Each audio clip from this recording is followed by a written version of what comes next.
Hey, what's up, everybody? It's BDF44 coming at you with another video. Okay, so we got game 4 tonight. Um, Obviously, it's early in the morning right now. It's about 7:30 in the morning. I got some things going on, so I wanted to make a video quickly and then get in the shower and get out of here. But want to tell you guys that I'm just looking for the Lakers to really rebound the ball better tonight. I'm looking for the Lakers to do a better job of guarding Jokic. Not Jokic, excuse me, Jamal Murray on the elbow when he gets into his little rhythm elbow shot. I'm looking forward to us making adjustments defensively, paying more attention to some of their role players who are starting to break out and have good games. Obviously, Jeremy Grant had a big game in the last game. I don't expect him to play that well, but I do expect someone on their team to have a good game because that's the theme of this series. It's someone new every night. So what we need to do is look on their roster, see who's getting hot, and then give them attention.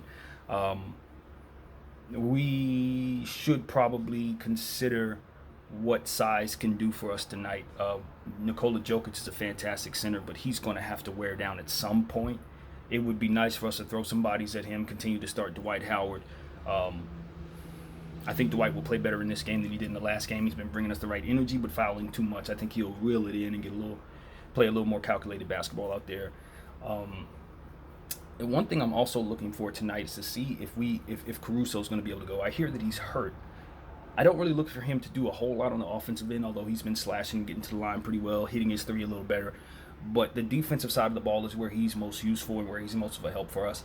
And unfortunately, if we don't have him, I think he's a huge cog missing from our equation. And I think it could hurt us a lot if we don't find that production from somewhere else. Rondo was amazing, has been amazing all series. We're going to need him to be amazing sooner. He really kicked it into high gear in the fourth quarter. We're going to need to see that from the beginning of the game. And so I'm hopeful that we can get a early Rondo sighting because his leadership has been key in helping us navigate through some struggle play over the last two games. What else? LeBron James, get to the line.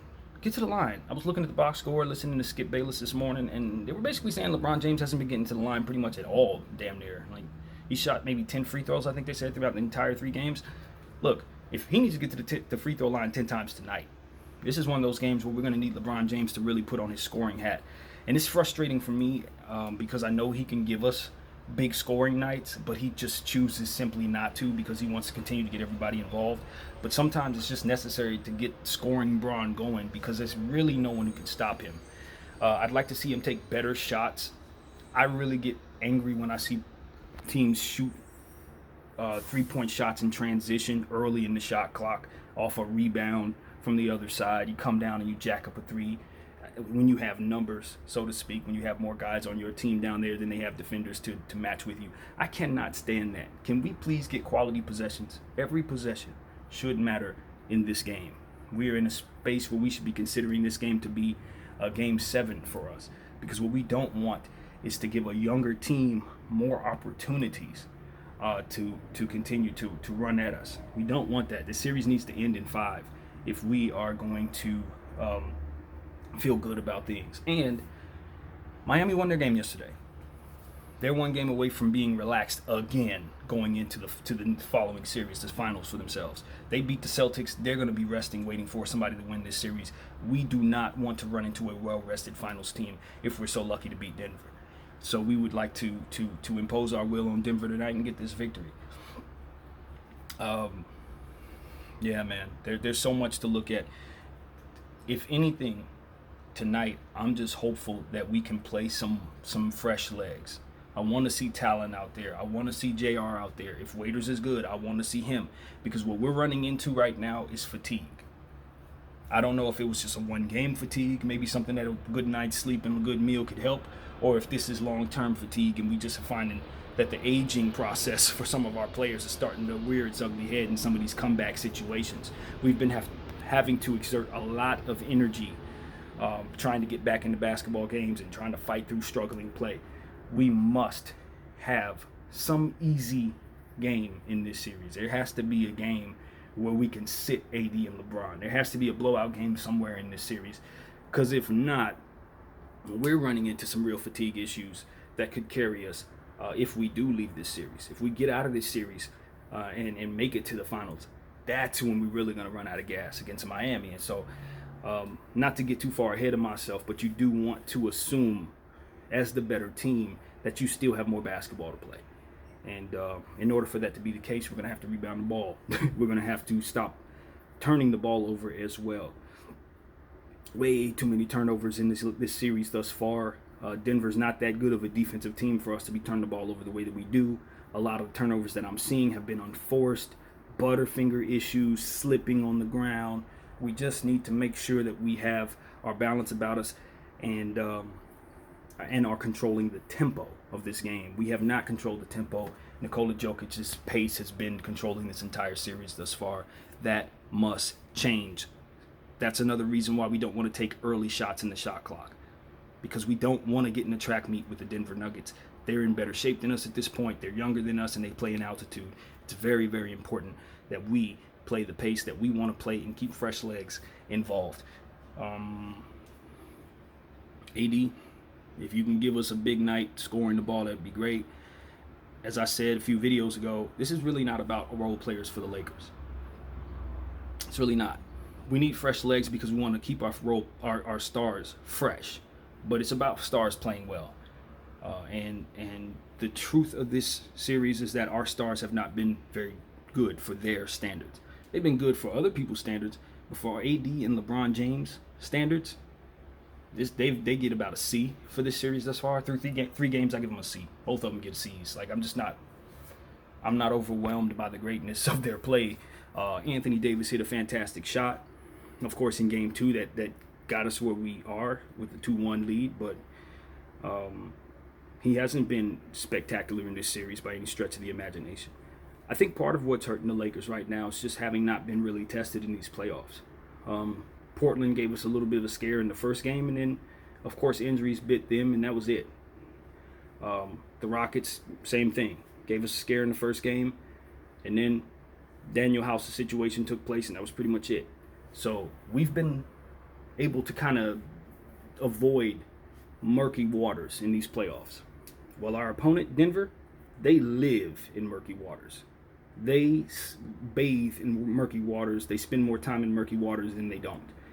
And meeting their intensity, taking their will, making them not believe in themselves, making them hold their head down, making them doubt what they're doing, it's becoming a real challenge for us. We're not able to accomplish that. And that does give me reasons to pause in regards to my confidence level about the series. Because I think that they're, at this stage, just simply more equipped to handle the stresses and adversity that this series brings as it drags out. They play against the wall all series long, as I've been saying. So when we get to a point where we're playing up against the wall, there's not a whole lot that we're throwing at them that they haven't already seen in terms of desperation and intensity. And though we have two super duper stars, if neither one of them are playing super duper, the role players that we are lining up against Denver are not better than some of the role players that they've already seen in previous series. That's the reality of it. As talented as we are, we're a bit top heavy. And without AD and LeBron James, we're just kind of good. I would say we're above average, but we're not. I don't think we make the playoffs at all without AD and LeBron James. So at this point, it's like we need more out of our role players, and we need more out of our stars. And ultimately, a lot of that just comes from guys getting rest and being fresh for the rest of this series. So the task is on the coaching staff, not only to adjust to what Denver's doing, but also adjust what they're doing so that our team could last. And yeah, it's somebody new every day. Could be Gary Harris tonight going for 25. Could be that kid from game 2 of whose name I can't think of, but he went off in game 2. He might make another appearance tonight. Maybe this is a bounce back game for a guy like Plumlee if he gets some minutes. Maybe, you just don't know what to expect from this Denver team because they're getting production from everywhere. So be mindful of that. Step up, play defense, continue the intensity on the defensive end that we had in the fourth quarter. That momentum should carry us, and if we bring that intensity from the fourth quarter into the first quarter tonight, we can go up big really quickly. Denver is not a good defensive team. They've played good defense, but on paper, roster-wise, they have no shot blocker at all. Attack them. Get to the lane. Get to the foul line. Rebound the ball. Do what you got to do to bring the physicality to them, and let the chips fall where they may. I respect this team. You know what I mean? I respected this team going into it. I respect them now halfway through the series. They are not to be trifled with. There's no lead that they can't overcome. There's no circumstance that they're going to hang their head over. There's no pressure that they haven't already lived in for a while. So if you're going to beat them, you're going to have to not only bring your best, but you're going to have to withstand theirs. And that is a task. So I don't want to hear nothing about no finals right now. I don't want to talk about that stuff. I heard an ESPN show that they have going on where they're talking about what the Lakers look like playing the Heat. Nah. Only way I'm incorporating the finals into my equation is making sure that we rest ourselves just in case we're lucky enough to get out of this series. Other than that, we don't need to be talking about matchups, none of that. No disrespect here for the Denver Nuggets. They're the comeback kids, and I'm not that kind of stupid. So, game 4 is tonight. We focus on this series. We win this series, and then we talk about whatever's next. But until then, we live in the present. My name is BDF44. Getting ready to get up out of here. Thank you guys for watching. Peace.